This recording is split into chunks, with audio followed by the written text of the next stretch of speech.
El día de hoy vamos a desarrollar un tema en el cual nosotros vamos a poder ver la persona de Dios. Y aunque no vamos a conocer exhaustivamente la persona de Dios, porque lo que nosotros conocemos de Dios es lo que Dios normalmente nos ha dejado conocer de Él, es lo que Él ha revelado de su persona, vamos a ver un aspecto de la persona de Dios que tiene que ver con la sabiduría de Dios, Dios el sabio. Y a través de las Escrituras nosotros vemos muchas cosas en cuanto a Dios, muchos aspectos de la persona de Dios, pero una de las cosas hermosas que podemos ver y que probablemente es incomprendida por su creación, por sus hijos, es su sabiduría.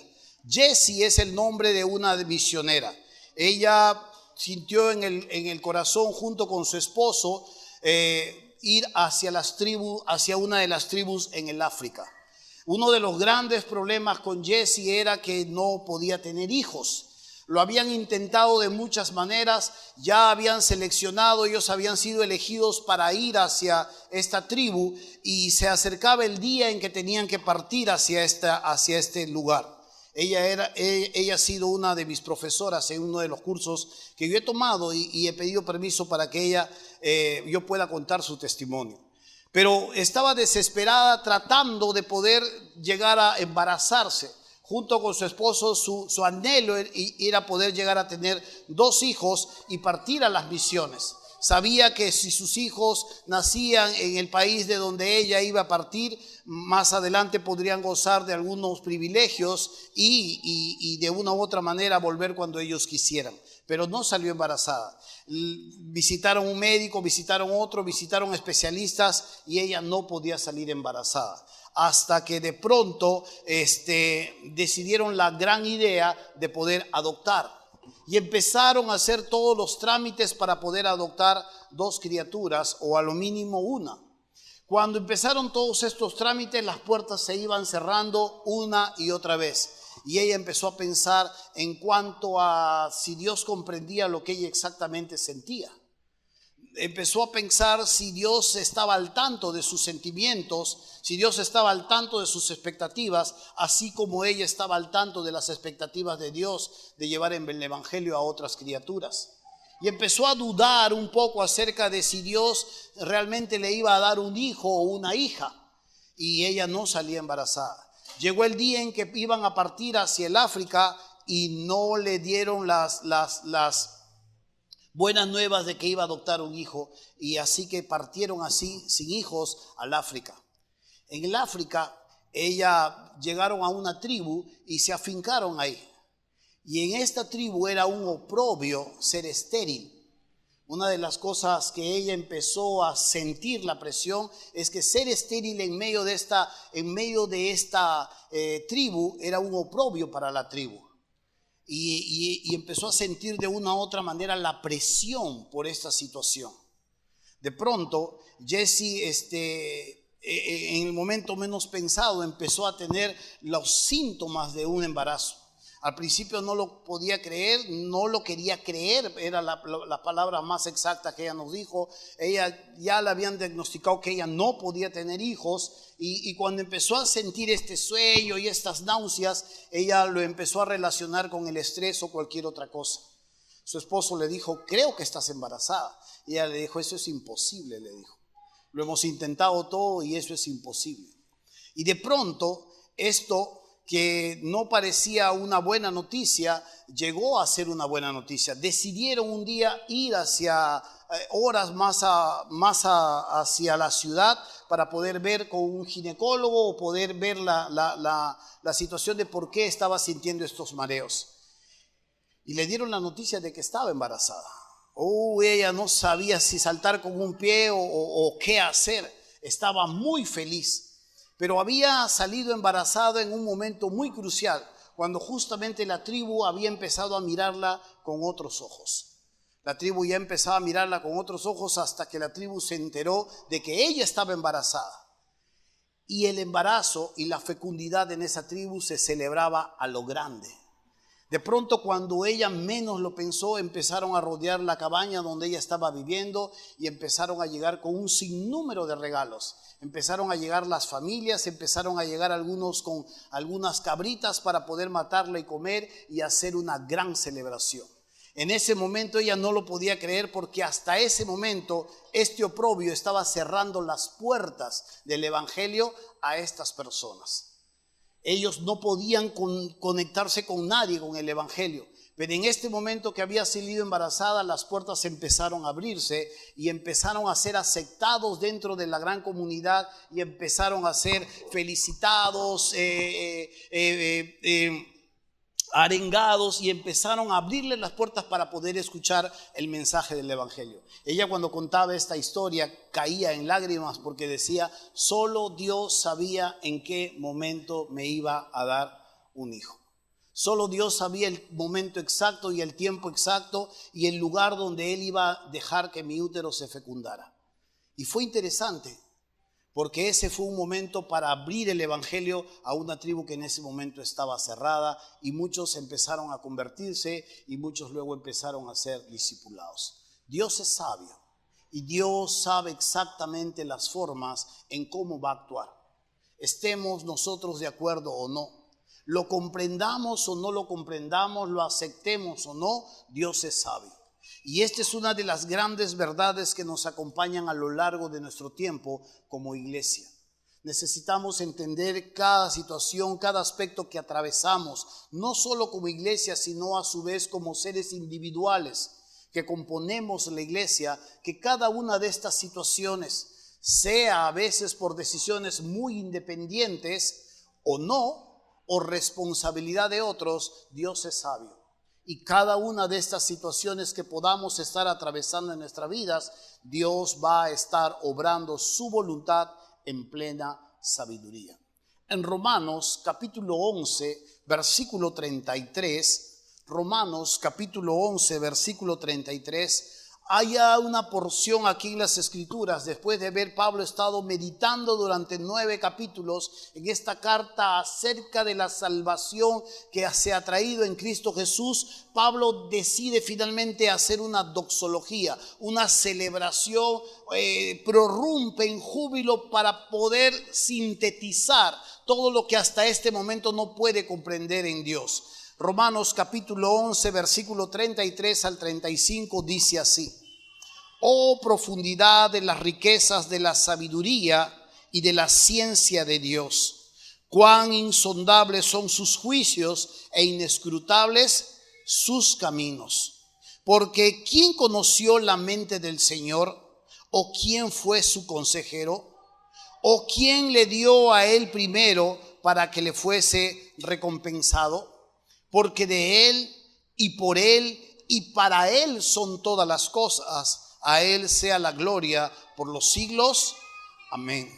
El apóstol Pablo está sintetizando un momento de meditación, de reflexión, de poder llegar a comprender los caminos de Dios que hasta este momento no lo puede entender.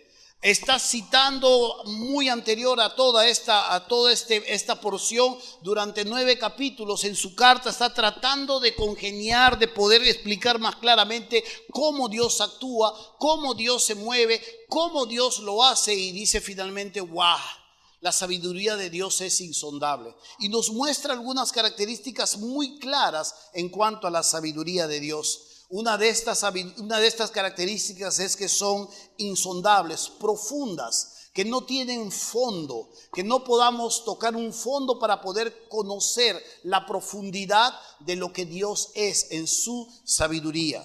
Otra de las cosas que nos enseña aquí es que su sabiduría es inescrutable. La mejor traducción podría ser que la sabiduría de Dios es indescifrable, que no la puedes agarrar. Y muchas veces tratamos de descifrar lo que Dios está tratando de hacer en nuestras vidas, y empezamos a elaborar nuestras propias teorías y empezamos a decir: Dios va a darme por acá, estoy pasando momentos muy álgidos, estoy atravesando situaciones en mi economía, pero le he orado a Dios y ahora empiezo a mirar, elaborando mi propia tesis, mi propia teoría, Dios me lo va a dar por acá. Seguro que el lunes me voy a cruzar con alguien y algo va a salir por acá y por allá y Dios me va a dar esto. Y no sucede así. Y a veces pareciera que queremos de una u otra forma atrapar los consejos de Dios, descifrar la manera en cómo Él va a actuar, y esto a veces se nos es imposible. Esta es la sabiduría de Dios. La sabiduría de Dios no solo es profunda, sino que a su vez es indescifrable.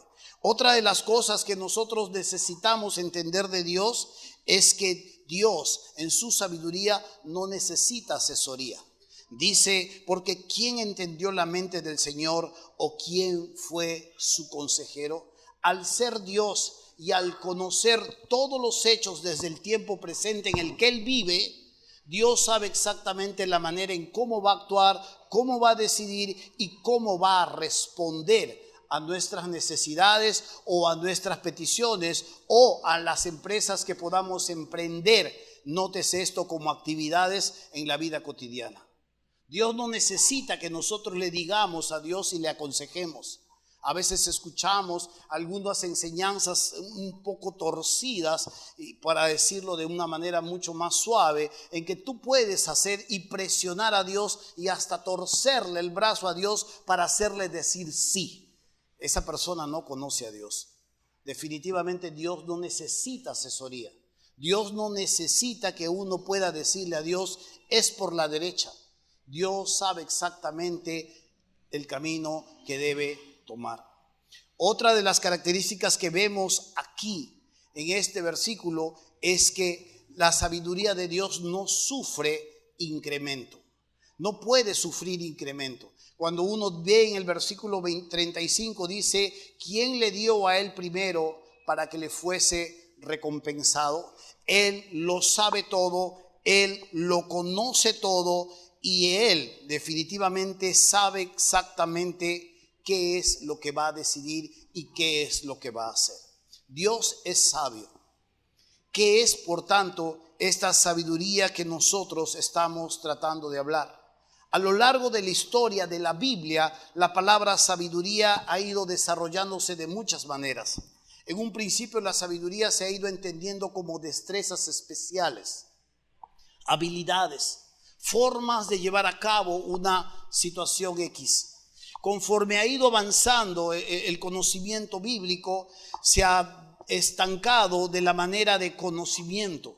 Y muchas veces uno puede decir, sabiduría es ser gran conocedor de algunos elementos o de algunos conocimientos. Pero esto no es la verdad. En el mundo, en la sociedad, se puede decir a una persona que es sabia o porque conoce y domina muchos aspectos o muchas corrientes de pensamientos. Pero en la Biblia esto no es ser sabio. Uno puede conocer demasiado o ser muy inteligente y a veces vivir como tonto, vivir como un tonto. Usted va a ver a muchas personas que pueden dar una opinión y pueden hablar muchas cosas en cuanto a un tema y ver que sus vidas son un desastre. Pueden componer grandes canciones o grandes poemas y escribir hasta libros, pero tienen la vida o la familia, etcétera, etcétera, maneras destruidas. Conocer mucho no es ser sabio, pero en algún momento de la historia bíblica se empezó a creer que el conocimiento era sinónimo de sabiduría. Después, conforme fue avanzando todo esto, la sabiduría se ha llegado a designar como la unión de lo teórico con lo práctico. Cuando uno mira en la Biblia, se va a dar cuenta que Dios está hablando de su sabiduría de una manera completamente distinta. La sociedad habla que la sabiduría puede ser vista de muchas maneras. Un proverbio chino dice que el sabio puede sentarse en un hormiguero, pero solo el necio se queda sentado en él. Solo un necio no aprende de su desastre. Solo un necio no toma nota de las cosas que le han ido mal. Y puede volver a repetir la misma situación una y otra vez. Pero esto no es ser sabio exactamente. ¿Sabe? La sabiduría tal como nosotros conocemos en Dios es que Dios va a tomar la mejor decisión ante un aspecto. Vamos a poner un ejemplo. Nosotros podemos estar en una situación X, una situación dada en nuestra vida, y necesitamos llegar a una solución. Yo empiezo a mirar la manera en cómo voy a solucionar este aspecto de mi vida. Puede ser, digamos, en una enfermedad o en un tratamiento. Yo voy a mirar 2, 3 ángulos diferentes. Voy a verlo desde este ángulo, lo voy a ver desde este ángulo y probablemente voy a mirarlo desde este otro ángulo.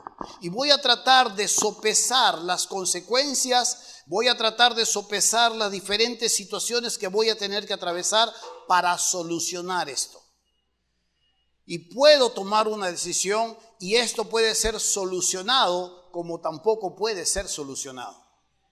Cuando hablamos de la sabiduría de Dios, es que Dios puede ver esa situación con billones y billones de factores y soluciones que podrían darse frente a esta situación y elegir la mejor manera y el mejor método para darle solución a esto. Dios baraja entre millones y billones de soluciones y de factores que podrían traer la solución a ese acontecimiento. Y es por eso que nosotros no podemos muchas veces atrapar su sabiduría. Porque a veces actúa de maneras tan desconcertantes que nosotros no podemos atraparlo. Dios evalúa entre millones y millones de personas al no estar en nuestro propio tiempo. Dios puede manejar la información nuestro tiempo, desde su tiempo presente. Pasado nosotros, presente en este tiempo y futuro, y Dios ver de un solo vistazo todo lo que va a acontecer y tomar la mejor decisión en cuanto a un asunto. Es por eso que cuando vemos la sabiduría de Dios, muchas veces nosotros terminamos desconcertados. Y un corazón sabio termina rindiéndose ante Él y termina diciéndole gracias. Me estaba metiendo en problemas, estaba tratando de hacer algunas soluciones a mi propia manera, pero la verdad es que tú me has ayudado. Por tanto, la sabiduría es conocer la meta suprema, dice, en cualquier situación y cuál es la mejor manera de lograr esa meta. Dios va a decidir la mejor manera. Dios va a ver desde un porrazo lo que va a convenir dar como solución. A veces esto va a concordar con nuestras expectativas, como a veces nosotros no lo vamos a poder comprender. Cuando no lo podamos comprender, el apóstol Pedro dice que debemos confiar en el Señor. Debemos confiar en el Señor y entregar nuestras almas al que puede cuidarlas. Y podemos entregar nuestros dolores, nuestras expectativas, nuestras preguntas y confiar en que Él, Dios sabio, que nos ha llamado, puede tomar la mejor decisión para nuestras vidas. ¿Sabe, hermano mío? Cuando uno mira la Biblia, uno se da cuenta que a lo largo de toda la Biblia se habla de Dios como sabio. Job capítulo 9 dice que Dios es el sabio de corazón. Su esencia en la profundidad de su ser está y rebosa constantemente la sabiduría. Algo más que nosotros podemos ver de Dios aquí es que en el Salmo 104 dice: cuán innumerables son tus obras, oh Jehová, hiciste todas ellas con sabiduría. La tierra está llena de tus beneficios. Y el Salmo 19 dice que los cielos cuentan la gloria de Dios y el firmamento anuncia la obra de sus manos. Un día emite palabra a otro día y una noche a otra noche declara sabiduría. No hay lenguaje ni palabras, ni es oída su voz. Esto es una de las cosas hermosas que nosotros podemos ver en el Antiguo Testamento en cuanto a la sabiduría de Dios. Siempre la sabiduría de Dios a lo largo del Antiguo Testamento está relacionada y conectada con su creación. Y cuando estábamos cantando este último himno antes de empezar la enseñanza, estábamos dándole alabanza a todo lo sabio que Dios es y hace. Siempre cuando uno revise el Antiguo Testamento, usted se va a dar cuenta que los salmistas o los profetas o los proverbistas prorrumpen en júbilo y alaban la sabiduría de Dios por todo lo que Él ha hecho y todo lo que Él ha terminado creando. Romanos 16:27 dice: al único y sabio Dios sea gloria mediante Jesucristo para siempre. Amén. ¿Sabe? Una de las cosas maravillosas cuando miren en el Nuevo Testamento en cuanto a la sabiduría de Dios es la manera en cómo Dios cambia su ángulo en cuanto a la sabiduría en este nuevo tiempo que vivimos. La sabiduría de Dios en este tiempo ahora cambia su ángulo no hacia la creación, sino empieza a mirar completamente hacia la redención. Es el momento cuando Dios ha decidido salvarnos. Jesús y Juan el Bautista eran personificados como la sabiduría de Dios. En algún momento cuando Juan estaba preso en la fortaleza de Maqueronte y Jesús había hablado algunas cosas positivas en cuanto a Juan, Jesús termina hablando de cómo la sociedad normalmente lo trata a él, que es la sabiduría personificada. Cuando uno revisa el Proverbios capítulo 8, se va a dar cuenta que la sabiduría ha estado en todo lo que Dios ha estado creando, haciendo, poniendo orden y deleitándose en su creación. Ahora la sabiduría está caminando sobre la tierra y la sociedad está mirando a la sabiduría de una manera completamente desacertada. Y Jesús le dice a esa sociedad que la visita en ese momento, le dice: ¿a quién o cómo voy a comparar a esta sociedad? Dice: ¿cómo voy a comparar a esta generación? Es como los chiquillos que juegan en las plazas, dice. Les tocamos flauta y no bailaron. Les endechamos, dice, y no quisieron lamentar. Jesús está diciendo: esta sociedad le traigo un mensaje por un lado y no quiere. Le traigo un mensaje por otro lado y tampoco quiere. Y compara a la sociedad como chiquillos caprichosos que están diciendo: juguemos al baile, muy bien, toquemos flauta. Y empiezan a tocar flauta. No, mejor no. No quieren bailar. Entonces juguemos a los funerales. Vamos a empezar a hacer endechas, vamos a empezar a lamentar, vamos a empezar a lamentarnos por una pérdida. Y empiezan a lamentarse y dicen: no, mejor no juego. Y la sociedad trata a Jesús de esta manera, que mientras no se adecúa a sus fines, a sus expectativas, la manosea y la rechaza. Pero no es así con la iglesia. El ideal es que no debe ser así con la iglesia. Jesús constantemente está invitando a que puedan unirse hacia su pueblo. Dios el Padre está tratando de una manera u otra traer a su pueblo a su propio seno. Pero muchas veces la sociedad rechaza al Señor. Pero los que lo han aceptado, los que han aceptado esta invitación, reciben con gozo esta invitación y se gozan en esta sabiduría. He aquí cuando nosotros vemos la sabiduría de Dios, es justificada por lo que Dios finalmente va haciendo entre nosotros. Quiero que revise conmigo un texto en Primera de Corintios. Primera de Corintios, capítulo 1, versículo 18. Vamos a leer un poco amplio este texto y quiero que vea conmigo este capítulo 1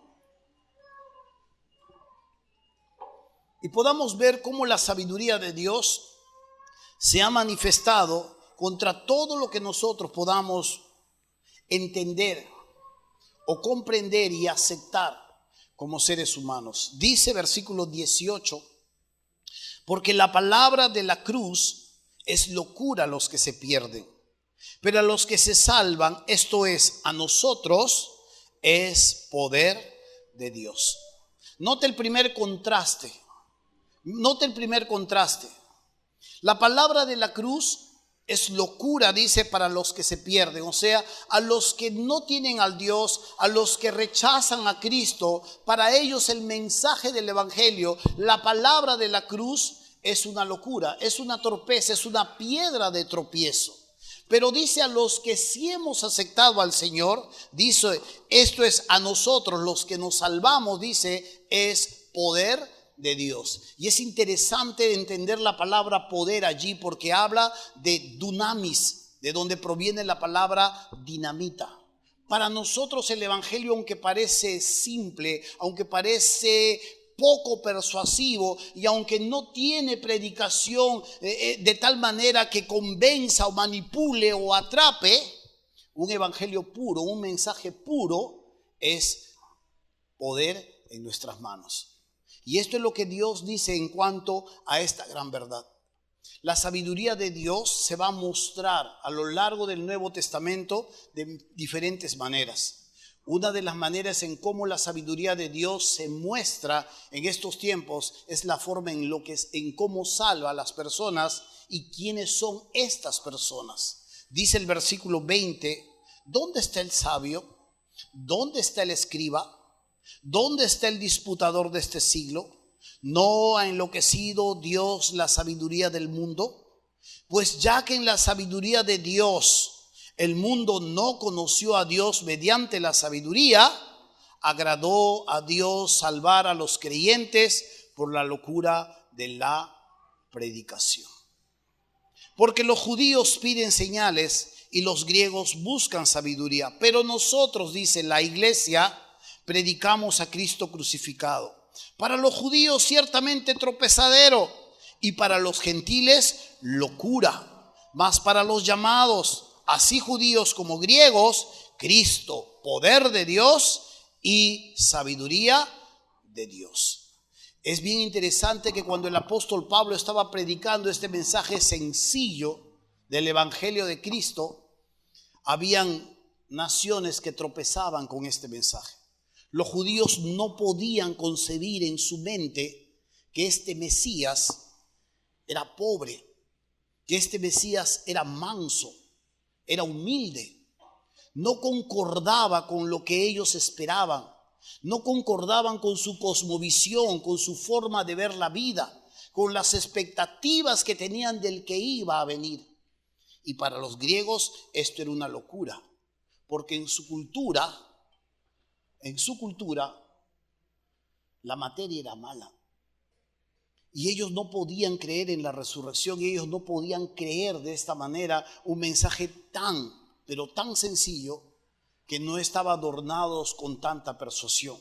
Por eso es que el apóstol Pablo empieza a hablar de esta gran verdad. En el capítulo 2, versículo 1 dice: así que, hermanos, cuando fui a vosotros para anunciaros el testimonio de Dios, no fui con excelencia de palabras, note aquí, o de sabiduría, pues me propuse no saber entre vosotros cosa alguna, sino a Jesucristo y a este crucificado. Y estuve con vosotros con debilidad y mucho temor y temblor. Y ni mi palabra ni mi predicación fue con palabras persuasivas de humana sabiduría, sino con demostración del Espíritu y de poder. Y nota esta última parte: para que vuestra fe no esté fundada en la sabiduría de los hombres, sino en el poder de Dios. Amén. A veces vamos a recibir algunas críticas y a veces usted va a ser punto central de algunas preguntas. Y muchas de estas cosas en las que nosotros vamos a estar inmersos como iglesia va a ser justamente por el mensaje que llevamos. Es tan sencillo, es tan simple. No debe estar adornada de persuasiones o de sabiduría humana, sino de un simple mensaje que debe ir acompañada por la fe del que lo porta. Y esto, de una u otra forma, va abriendo puertas o va sembrando en los corazones. Cuando yo llegué a los pies de Cristo, tenía una amiga que era muy preparada en una universitaria. Y yo le predicaba a todos mis amigos que estaban en las drogas. Yo sabía la calaña que eran ellos. Yo con ellos podía hablarles normal. Pero a esta universitaria yo la tenía de lejos nomás. Y yo, cuando le quise predicar, yo no me creí muy capaz de hablarle a ella. Entonces yo agarré, le saqué una cita con mi pastor y le dije: pastor, voy a traer a una amiga universitaria. Ella es muy preparada, es muy estudiada, y yo quisiera que los especialistas por favor le hablen a ella.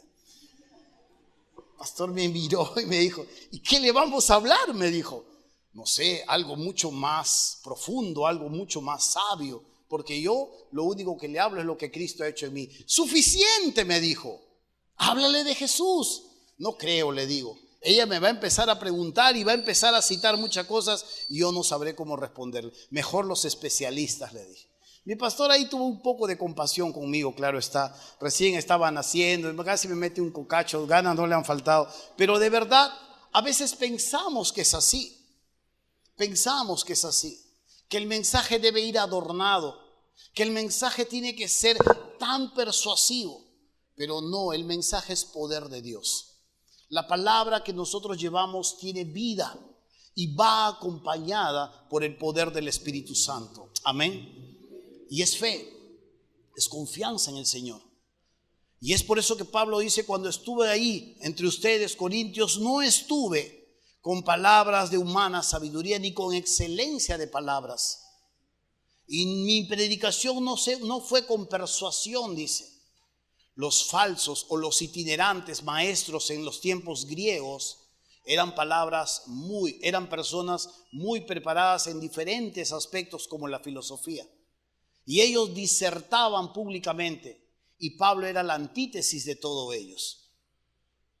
Cuando uno podría verlo, le dicen las cartas, ustedes saben, le dice que mi palabra era en debilidad. Era una persona que probablemente no adornaba todas estas cosas a pesar de que podía hacerlo. Pero esto es una de las cosas claras que nosotros como iglesia necesitamos entender. Dios es sabio y Dios sabe exactamente la manera en cómo Él va a comunicar su verdad, ya que el mundo, dice, no ha querido creer en Él a través de la sabiduría. Uno de los aspectos de la sabiduría es que la creación nos habla del Creador, pero el mundo dice no es así. Hubo una gran explosión o nacimos de la ameba o cualquier otra historia que pueden levantar. No es así, dice. Y Dios dice, ha dejado la sabiduría y ha empezado a enfocarse a través de la locura de la predicación.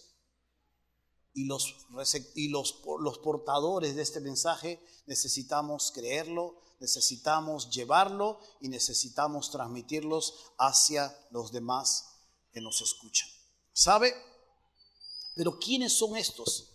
Cuando uno mira en el capítulo 1 de Primera de Corintios, dice, versículo 25, ahora en el capítulo 1 de Corintios, versículo 25, dice una gran verdad en cuanto a la identidad de los que Dios ha llamado. Dice así, porque lo insensato de Dios es más sabio que los hombres, y lo débil de Dios es más fuerte que los hombres. Pues mirad, hermanos, vuestra vocación, que no sois muchos sabios según la carne, ni muchos poderosos, ni muchos nobles. Le está hablando aquí el apóstol Pablo a la iglesia y les dice tres características de ellos. Fíjense, hagan una introspección, revisen un poco su identidad, le dice a la iglesia y les dice esta gran verdad. No soy muchos sabios según la carne, o preparados académicamente, o poderosos en conocimiento,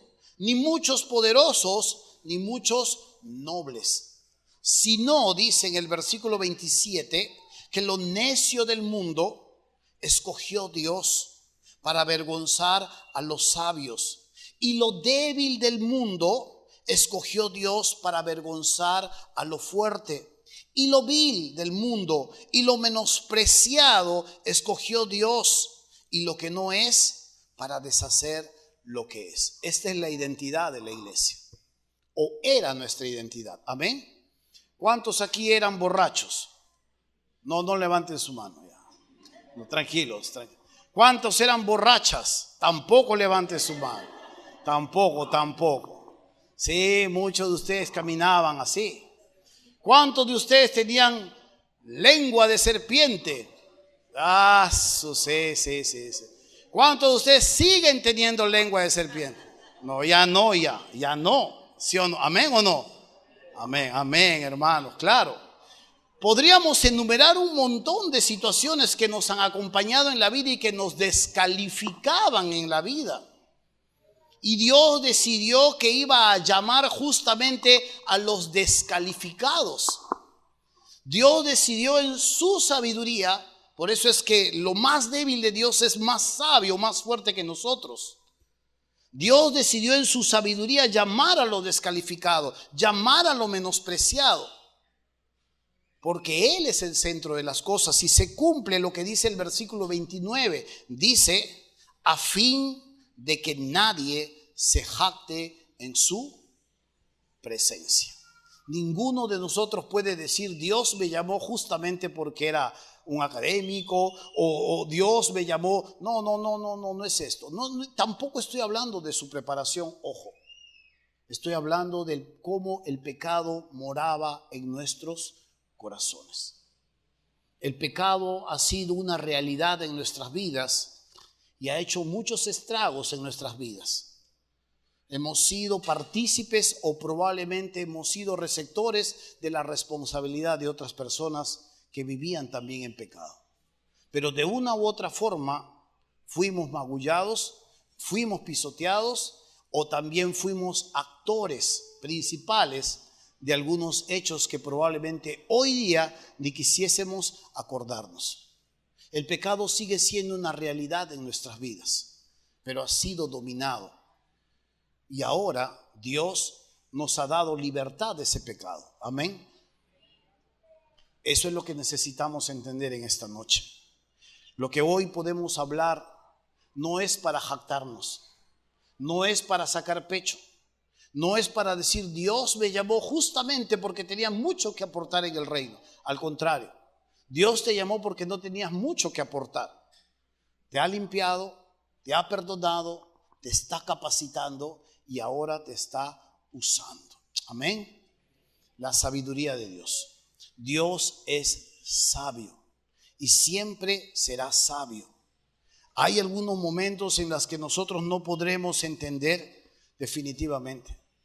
Hay momentos en que nos vamos a mirar y nos vamos a admirar o nos vamos a quedar boquiabiertos con todo lo que Dios ha ido haciendo, sí. Pero hay momentos en que no vamos a poder descifrar exactamente lo que Dios está tratando de hacer en nosotros y a través de nosotros.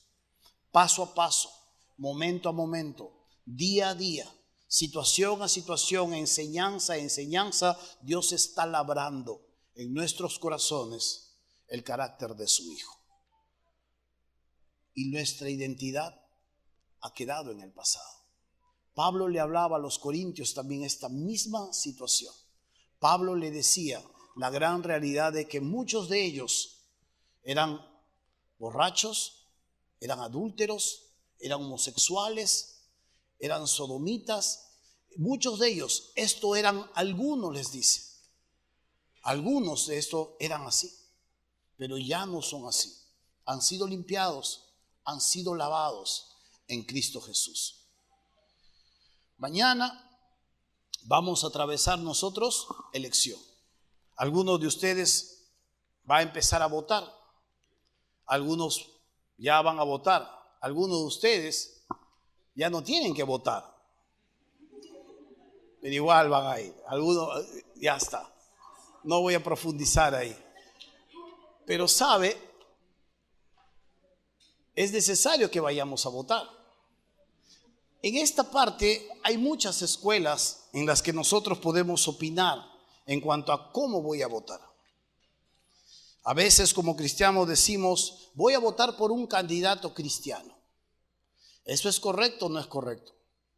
No sé, pero yo personalmente pienso que no es correcto. No es correcto. ¿Qué va a pasar si gana un candidato cristiano? ¿Va a gobernar con la Biblia? La Biblia es locura para la gente de esta sociedad. Dios gobierna de otra manera la sociedad. Dios gobierna la sociedad a través de las leyes, a través de la Constitución. Y Dios pone policías por eso y le dice a las personas, el policía, la autoridad es mi brazo, le dice. Teme, le dice, cuando te portas mal, porque no por las puras lleva el arma, le dice, a la sociedad. Entonces, cuando nosotros miramos de esta manera, Dios constantemente está levantando autoridades. En su sabiduría, en alguna oportunidad, Dios ha usado personas completamente ajenas a Él, y es más, que adoraban a otros dioses. Por ejemplo, cuando Dios liberó al pueblo de Israel de su cautiverio en Babilonia después de 70 años, Él levantó a Ciro el persa, que adoraba a otros dioses. La religión persa adoraba a otros dioses. Y Dios le dice a Ciro: mi siervo escogido. Ciro nunca adoró a Dios, pero en su sabiduría Dios decidió usar a esta herramienta para que cumpla sus propósitos. Si usted mañana va a ir a elecciones, cosa que vamos a ir todos nosotros, le voy a dar mi candidato para que marque, ¿ya? No, tampoco es sabio esto. No, hermano mío, vote por sus convicciones, de acuerdo a las convicciones que tenga. De repente tiene que tener otros elementos para elegir a un candidato. Pero si usted está buscando los rasgos y el carácter de Jesús en uno de estos candidatos, no está haciéndolo de manera adecuada. No los va a encontrar, no los va a encontrar. Será un voto probablemente perdido, pero bajo convicción. Elija bien, vote bien. Dios en su sabiduría ha decidido gobernar nuestra sociedad a través de las autoridades. Y Dios las va a poner. A veces la nación se merece el gobernante que tiene. Así es a veces. Cuando uno revisa las escrituras, se va a dar cuenta que Dios a veces ponía reyes y a veces ponía gobernantes que oprimían al pueblo, para que el pueblo levantase su mirada y buscase y clamase a su Señor y volviese de sus malos caminos. Pero a veces, como le digo, la sociedad no busca a Dios, busca su propia solución bajo su propia sabiduría, y pasa la oportunidad muchas veces. Elija bien. En sabiduría, Dios le puede dar sabiduría. Mañana vamos a ver un aspecto más importante: la manera sabia que Dios ha elegido para que nosotros acabemos bien esta carrera. Porque en medio de esta carrera, en medio de esta vida, somos propensos a quedar descalificados. Somos propensos a perdernos. Somos propensos a estancarnos, o somos propensos a darle la espalda al Señor e irnos lejos. Pero Dios ha elegido en su sabiduría algo para que tú seguro puedas caminar hasta el final de su mano. Eso lo vamos a ver mañana. Por ahora necesitamos entender por última vez que Dios en su sabiduría ha elegido un pueblo descalificado. Lo ha limpiado, le ha perdonado, lo está perfeccionando y lo está usando. En su sabiduría, Dios nos ha entregado un mensaje que parece locura para muchas personas, pero que en nuestras manos contiene el poder de Dios. Es poder, es dinamita en nuestras manos. Necesita fe, necesita confianza llevando este mensaje. En su sabiduría, Dios finalmente va a mostrarnos completamente que es Él el que merece la adoración y no sus capacidades por las cuales Dios lo ha llamado. Justamente por lo contrario es que usted finalmente ha accedido a entender al Señor. El principio de la sabiduría, dice el texto, es el temor de Jehová. Solo los necios y los insensatos menosprecian la sabiduría. Dios constantemente está llamando a un pueblo que no es su pueblo. Y si en esta noche tú nos estás visitando, yo quiero que entiendas una gran verdad. No hay pecado que Dios no pueda perdonar. No hay situación en la que nuestro corazón se encuentre que Dios pueda decir: ¡qué horror! Eso sí lo voy a pasar por alto. No, justamente es nuestra incapacidad para poder cambiar. Justamente es nuestra incapacidad para poder presentarle delante de Dios con manos limpias algo que Él se merece. Es que Dios dice: tú no la tienes, yo la tengo, yo lo he cumplido y yo lo he pagado. Cristo Jesús ha muerto en la cruz por ti. Y quiero que sepas que no vas a poder lograrlo con tus propias manos o con tu propio esfuerzo. Hoy en esta noche, la sabiduría de Dios, nuestro Señor, te llama. Si hoy escuchas tú su voz, acude a Él, porque llegará un momento en que Él dejará de llamar. Pero hoy Él está llamando y Él está invitando a todo aquel que puede escucharle. Si estás lejos del Señor y hace mucho tiempo te has perdido y te has alejado del Señor, es el momento de recordar a tu Padre.